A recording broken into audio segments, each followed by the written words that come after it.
भजन करने की भावना आती है, सेवा करने की भावना आती है। मनुष्य के माइंड की ट्रेनिंग ऐसी नहीं कि आपे ये संत महात्मा हो जाए, आपे ये भजन करने लग जाए ना, ये तो ईश्वर का प्रसाद है, ईश्वर की कृपा है। फिर कह दूं, कहानी शुरू तो कृपा से ही होती है, लेकिन ये कृपा होती किस पर है?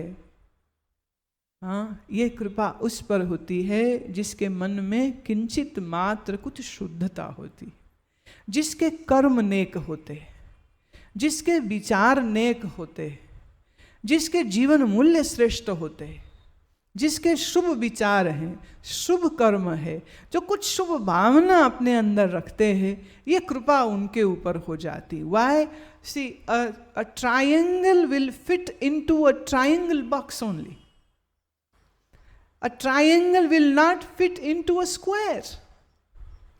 त्रिकोण को अगर हम किसी खांचे में डालना चाहें तो खांचा अगर चौकोर होगा तो उसमें त्रिकोण नहीं आ सकेगा। जिसके 3 कोने हैं तो उसका खांचा, उसका संचा वो भी 3 कोण वाला होना चाहिए। अगर 4 कोने का है, चौकोर है, तो फिर the square will fit into a square, a triangle will fit into a triangle, an octagonal will fit into an octagonal. आपने देखा होगा बच्चों का खिलौना होता है ये, पता नहीं आजकल थोड़ी सी माताएं गड़बड़ करती हैं, बच्चे को बस टीवी के आगे बैठा देती हैं, कार्टून लगा देती हैं और खुद घूम रही हैं, काम कर रही हैं, कुछ भी कर रही हैं। बच्चे को टीवी के साथ इतना जल्दी इंट्रोडक्शन नहीं देना चाहिए। देना हो बच्चे को एंगेज करने के लिए कि वो बिजी रहे और वो कुछ खेले और माँ कुछ और भी काम कर सके, तो कुछ ऐसे खिलौने हैं वो आप वो ज़रूर दीजिए। जैसे बच्चे को गोल दे दी चीज़ें, कुछ ट्रायंगल है, कुछ चौकोर चीज़ें हैं, तो वो एक ऐसा बोर्ड होता है, उस बोर्ड में बच्चे को ये सिखाया जाए कि भाई त्रिकोण को त्रिकोण में लगाओ, चौकोर को चौकोर में लगाओ। That will help in the development of the child's brain. बच्चा उससे तेज दिमाग होता है, क्योंकि ये ब्रेन की एक्सरसाइज। तो ऐसे कुछ खेल जरूर देने चाहिए बच्चों को। टीवी देख करके उनका कौन सा ज्ञान बढ़ जाएगा? कोई ज्ञान नहीं बढ़ने वाला। और सिली कार्टून्स, एक्चुअली मेरा ख्याल है कार्टून एडल्ट्स को देखनी चाहिए, क्योंकि वो इतने सड़े हुए टेंशन में भरे रहते हैं ना, हंसना ही भूल जाते। तो बड़े लोगों को कार्टून देखनी चाहिए, बच्चों को कुछ ऐसी कंस्ट्रक्टिव क्रिएटिव गेम्स देने चाहिए जिससे उनकी बुद्धिमत्ता जो है वो बढ़े, उनका बौद्धिक विकास अच्छा हो। तो हमको ये देखना चाहिए कि हमारे जीवन में उन्नति मानसिक बौद्धिक अच्छी होनी चाहिए। आजकल थोड़ा जोर, थोड़ा क्यों कहूँ, बहुत सारा जोर ना पैसे पे आ गया।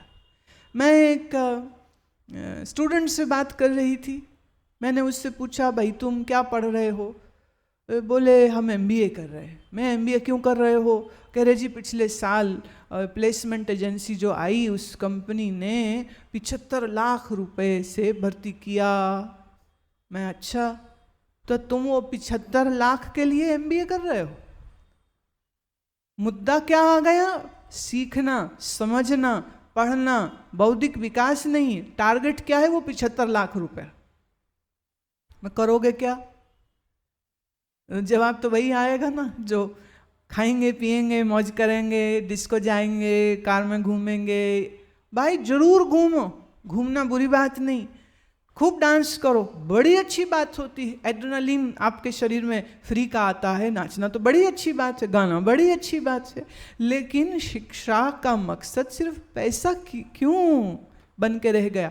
तो हम पैसे में कैसे बढ़ जाएं, हम और ज़्यादा पैसे कैसे कमा सकें, ये बच्चों को स्कूल के लेवल से ही शुरू हो गया। बड़े होके क्या बनोगे? तो वो ये नहीं कहता कि मैं इंजीनियरिंग के लिए बनूंगा। वो इंजीनियर इसलिए बन रहा है क्योंकि अगर BTech MTech अच्छी जगह से हो गई तो भाई करोड़ रुपया साल की तनख्वाह मिलने की भी संभावना है। तो करोड़ रुपया टारगेट हो गया, शिक्षा टारगेट नहीं रह गई। आज शिक्षा देने वाले भी इस तरह से शिक्षा देते हैं कि वो सबसे पहले लॉलीपॉप पैसे का ही दिखाते हैं, कितना पैसा मिलेगा, कितना पैसा मिलेगा। तो पैसा पैसा पैसा, भाई किस काम का पैसा। पैसा आ जाने से न तो मन का तनाव जाएगा, न टेंशन जाएगा, न स्ट्रेस जाएगा, न पैसे से सच्ची खुशी मिल सकती है। पैसे से आप अपनी शारीरिक ज़रूरतों को जरूर पूरा कर सकते हैं, और अगर कहो मन की वासना तुम्हारी भर जाएगी पैसे से, तो वो तो महाराज बड़े बड़े सिकंदरों की कभी नहीं भरी, तो तुम्हारी हमारी क्या भर जाएगी। बौद्धिक विकास हमारा टारगेट होना चाहिए, मानसिक विकास हमारा टारगेट होना चाहिए। कुछ मूलभूत परिवर्तन मुझे लगता है हमारी शिक्षा प्रणाली में जरूर होना चाहिए, बहुत आवश्यक है। पैसा ही सब कुछ नहीं है, पैसा ही ईश्वर नहीं है। पैसे के पीछे इतने पागल हो जाते हैं लोग कि कहानी पढ़ पढ़ के हैरत होती है कि ये पागल आदमी इतना पैसा लेके करेगा क्या, भूखे का भूखा रह जाएगा मन। आग में घी डालने से आग और भभकती है, कम नहीं हो जाती। ऐसे ही भोग वासना के अंदर ज्यादा जाने से वासना और स्ट्रांग हो जाती है। हमारे तो शास्त्र ये कहते हैं कि भोग भी जब भोगे तो वो भी धर्मपरायण होकर के भोगे। जैसे आप अच्छा भोजन खाना चाहते हैं, जरूर खाइए, पर अच्छा भोजन जब बनाओ तो उसको पहले मानसिक प्रभु को अर्पण करो। प्रभु ये आपको अर्पण हो, आपकी कृपा से ये मिला है। अगर घर में ठाकुर सेवा रखी है तो ठाकुर जी को अर्पण करो। अगर घर में कोई चित्र रखा है तो चित्र को अर्पण करो। अगर घर में तुमने गुरु ग्रंथ साहब रखा है महाराज, तो भावना उनकी तरफ करो कि यह आपको समर्पित होवे। आप ही आप कमावे, आप ही आप खावे, इससे तो भोगवाद बढ़ता है। लेकिन जब वही भोग को हम ईश्वर अर्पण करें, और उसमें एक रूल और कि मेरे आसपास बाएं दाएं कोई भूखा तो नहीं है, किसी की इच्छा तो नहीं है ये भोग खाने की। और कभी करके देखिएगा, जो तुमको प्रिय हो, जो तुम अपने लिए लाए हो, और सामने किसी ने नज़र रखी है या उसकी इच्छा हो रही है, तो वो अपनी बढ़िया वाली चीज़ उसी को दे देना, लो प्यारे तुम खाओ। क्यों? ओ मूर्ति वाला भगवान तो खाएगा नहीं, भले तुम उसके सामने रसगुल्ले की प्लेट रख दो, लेकिन मनुष्य के रूप में जो भगवान आया है वो तो खूब खाएगा भी, वो मज़ा भी लेगा, और पलट के ये भी कहेगा भाई बड़ा अच्छा था, आपका बड़ा धन्यवाद, आपने अपने हिस्से की चीज़ मुझे खिला दी। प्यार बढ़ता है प्यारे, प्यार बढ़ता है। तुम खुद ही खुद मीठा खाते रहो, रसगुल्ले खा खा के मोटे ही तो होगे, डायबिटीज़ ना कर लो कहीं। कभी कभी प्यारी प्यारी जो तुम्हें चीज़ लगे वो खुद ना खा के अपने किसी मित्र को खिला दो। अरे खुद ना खा के घर में जो नौकर आया है ना, उसको खिलाओ, आज आप खाइए। हम कभी कभी ये छोटी छोटी बातें भूल जाते हैं। हम अपने घमंड में, हम अपने अहंकार में, हमारे लिए जो सेवा कार्य करते हैं उनको सम्मान नहीं देते। कभी कभी जो घर में नौकर चाकर काम करते हैं ना, बढ़िया सा भोजन उनको खिलाइए, बढ़िया सी मिठाई उनको खिलाइए। ये तो साक्षात प्रभु है, चैतन्य प्रभु है, सिर्फ जड़ मूर्ति नहीं है, चैतन्य परमात्मा है। जब वो उसको खाएगा तो उसकी आंखों में जो प्यार, उसकी आंखों में जो धन्यवाद आएगा। थोड़ा थोड़ा मानवीयकरण करना चाहिए, थोड़ा थोड़ा मनुष्यों में उस ईश्वर की झलक को देखने की कोशिश करनी चाहिए। थोड़ा थोड़ा, ज़्यादा ना सही, कभी कभी सही, किसी किसी दिन सही। देखो लोग कई सोमवार को व्रत रखते हैं कि आज शिव जी का व्रत है, कोई मंगल को रखते हैं आज हनुमान जी का व्रत है, कोई शुक्रवार को रखते हैं कि आज देवी का व्रत है, कोई शनिवार को व्रत रखते हैं कि आज शंकर जी का व्रत है। रखो व्रत, लेकिन व्रत का असल मजा तो आवे खुद ना खाए उस दिन, थोड़ा दूध फल बस ले ले, लेकिन कुछ अच्छा सामान बनाकर किसी और को भोग लगावे, किसी और को भोजन करावे। और ऐसे नहीं करावे कि जैसे हम एहसान कर रहे हैं तेरे को, याद रखिए मैंने रोटी खिलाई तेरे को, याद रखिए मैंने रसगुल्ले खिलाए तेरे को। नो नो नो, ऐसे खिलाए जैसे साक्षात प्रभु शबरी के घर जैसे राम आए थे ना, ऐसी दृष्टि के साथ उसकी सेवा करके उसका आनंद की अनुभूति जो तुमको होगी वो खुद खा करके नहीं हो सकती।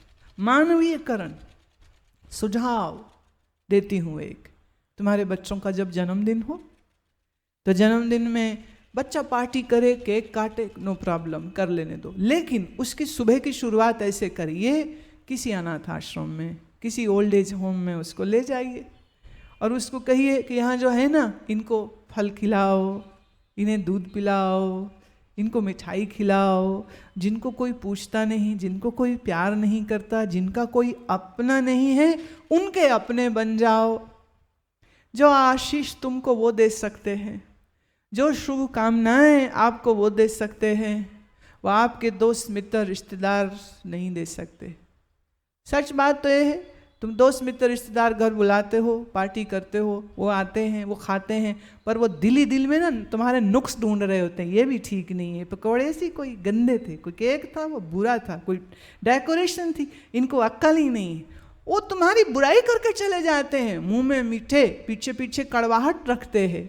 लेकिन जब आप किसी ज़रूरतमंद के पास, किसी असहाय के पास, किसी गरीब के पास, किसी अनाथ के पास जब अपने प्रेम और कुछ खाने का वस्तु लेके जाते हो, तो दिल से खाएंगे, प्यार और मोहब्बत से धन्यवाद भी करेंगे, आशीष भी देंगे, शुभकामना भी देंगे, तो बच्चों को देने की आदत भी आती है, दूसरे मानवों की सेवा करने की भावना भी आती है।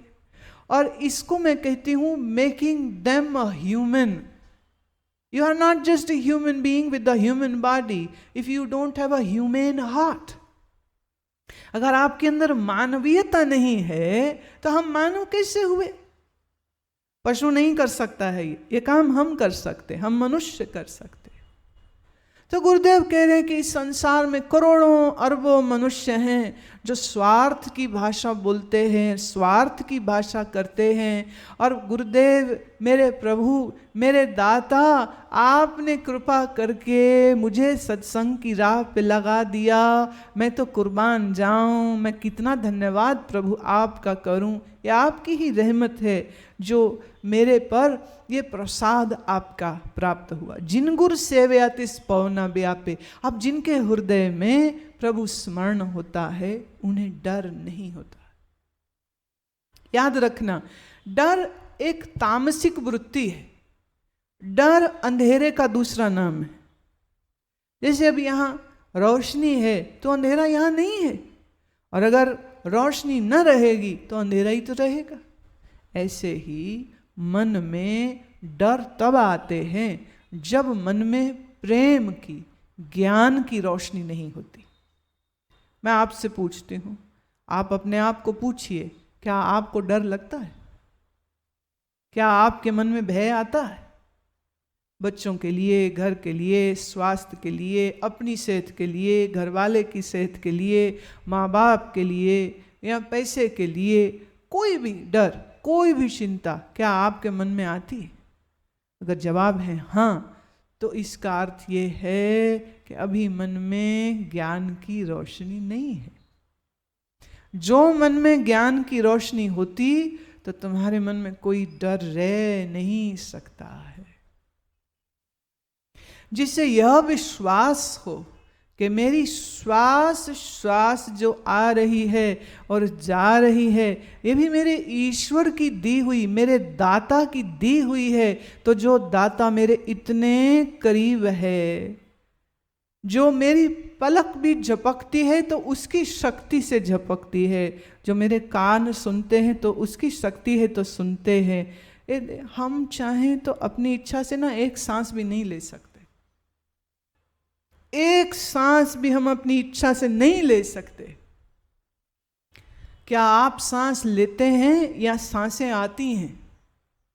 सोचो, खुद ले रहे हो, आप ही आप ले रहे हो। अगर आप ही आप लेते तो रात गहरी नींद में जहाँ यही नहीं पता चलता कि घर में सोए कि बाहर सोए, कंबल ऊपर है या नहीं है, चद्दर निकल गई कि नहीं, जहाँ हम इतने बेहोश होके पड़ जाते हैं नींद में, वहाँ सांस लेने की याद रहती है क्या? सांस तो अपने आप आ रही है और अपने आप जा रही है। ऐसा इनवॉलंटरी सिस्टम, वॉलंटरी भी है पर इनवॉलंटरी मेजरली है, अपने आप चल रही। कब तक चलेंगी सांसें बोलो? इस दुनिया में कोई ये इंसान नहीं कह सकता है कि मेरी सांसें इतनी देर तक चलेंगी। So in a way every breath which you are taking is blessing of my Lord. ये प्रभु की कृपा है इसलिए सांस आ रही है, ये प्रभु की कृपा है इसलिए शरीर भी चल रहा है।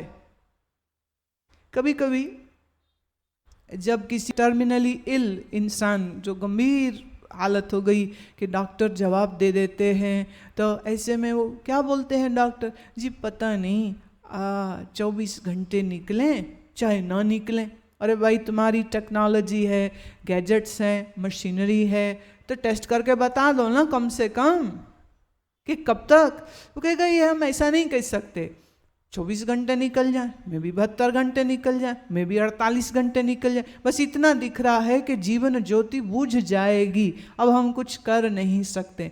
एक रफ आइडिया देते हैं, they can not be precise.